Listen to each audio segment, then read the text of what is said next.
welcome back to my channel, or welcome if you are new. My name is Jillian, and today we have a deep cleaning of my kitchen. And I also just realized I never changed my clothes, so I'm batch filming today. So I'm filming 2 different cleaning videos, and usually when I do that, I always at least try to change my clothes. But today I completely forgot, and I just got right into both of these cleaning videos. So I'm wearing the same outfit, but that's okay. Today's gonna be a deep cleaning of my kitchen. This has been on my to-do list for a really long time, but I've been dreading it because I know it's gonna take me forever to go ahead and scrub out my oven. But today is the day that I'm going to get it done. I'm gonna be deep cleaning my oven and also my dishwasher. Now, usually when I deep clean my microwave, I always use lemons, but I'm out of lemons, but I still am going to clean my microwave. I figured since I am doing that, I will go ahead and clean up the rest of the kitchen. There are some dirty dishes in the sink, random stuff on the counter, and then I'll probably like wipe down all of the cabinets because my cabinets are white and you can see everything anytime something spills on it. So I'm gonna go ahead and do that as well. So if you guys don't know how to deep clean your oven or your dishwasher, hopefully you guys can find some tips from today's video. So let's jump in to my deep cleaning of my kitchen. All right, you guys, so I wanted to give you guys a before shot on how my oven is looking like before I start scrubbing it down. So as you guys can see, that's really bad on the door, so I need to scrub that down. And then this is how it looks inside. So the sides, obviously super dirty. The bottom is dirty, but not as bad as like the sides and the windows. So that is how everything is looking for the before for my oven. All right, you guys, so I am going to first remove the racks from my oven, and then I'm gonna go ahead and measure out the baking soda and also the water. If you guys want exact measurements on what I used to make this paste, then I will leave them down below in the description box. But I'm gonna go ahead and measure out this baking soda and also water, mix all that up until it comes into a really thick paste, and then I will put the paste all over my oven wherever I feel like it needs to be cleaned, which was pretty much my entire oven. I will try to focus on the areas that have the most like gunk on it, but I am going to spread this all over my oven, and then I'm gonna let it sit there for a while, and then I will go back in and scrub it down. But I don't believe you, it's keeping me up at night. The way my emotions keep turning around, can keep it inside, no. Here we go, we go, and let the roller coaster ride begin. Here we go, we go, already. For my oven racks, I'm gonna place a towel in the bottom of my tub, and then I will place the racks on top. I'm gonna fill the tub up with extremely hot water, and then I pretty much use this entire bottle of Dawn soap. I bought it from Dollar Tree, so it was only $1 for this small bottle. I used the entire thing, and I let that soak in there for like 1 to 2 hours, and then I moved on back to my oven and I started scrubbing it down, and I was doing section by section. I also was spraying the oven down with a spray bottle that had vinegar in it, and this definitely helped out with the scrubbing, adding that vinegar once I would do each section. So I'm just going to continue the process until I am completely done scrubbing the entire oven. Also, I do suggest putting a garbage bag in the bottom of your oven because this does get very, very messy. I completely forgot to do that, so I had a huge mess on the floor. But if you're going to do this, definitely put a trash bag underneath the oven so it can catch all of the baking soda that's going to fall on the floor. Nothing left to lose, and everything to prove. I just wanna be loved by you. Here we go, we go, and let the. Now that I am done scrubbing down the oven, I took a cloth, I dipped it into some very hot water, and then I was spraying the oven down with some more vinegar, and I'm just going to wipe down the entire oven until it is completely clean. Be loved by you. I wanna be loved by you. So now that I am done cleaning the inside of my oven, I'm going to move on to other things in the kitchen that I wanted to get done. I did need to load the dishwasher because I did have some dirty dishes in there, and I figured I would put all of the oven grades in there so they can get washed. And then I'm just going to go ahead and clean up the rest of the kitchen. I'm going to be wiping down the cabinets, doing dishes, wiping down the counter, stuff like that.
So now I am wiping down all of my kitchen cabinets. I love my white kitchen, but you definitely need to keep up with it because if there's any type of splashes or spills on the cabinets, you can definitely see it. So I'm just going to be using a microfiber cloth and also a multi-purpose spray. And I'm going to go to all the cabinets and give them a good wipe down.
Now for sanitizing out my dishwasher, this is literally the easiest thing. I'm just going to use a measuring cup. I put about 2 cups of vinegar on the top rack.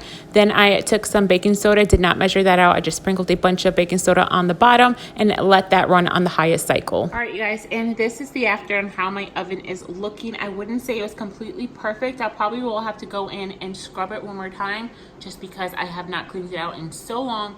But it definitely looks so much better than it was looking for the before. Hey guys, so it is a few days later, but as I was editing this video, I realized that I never filmed an ending or an outro for this cleaning video.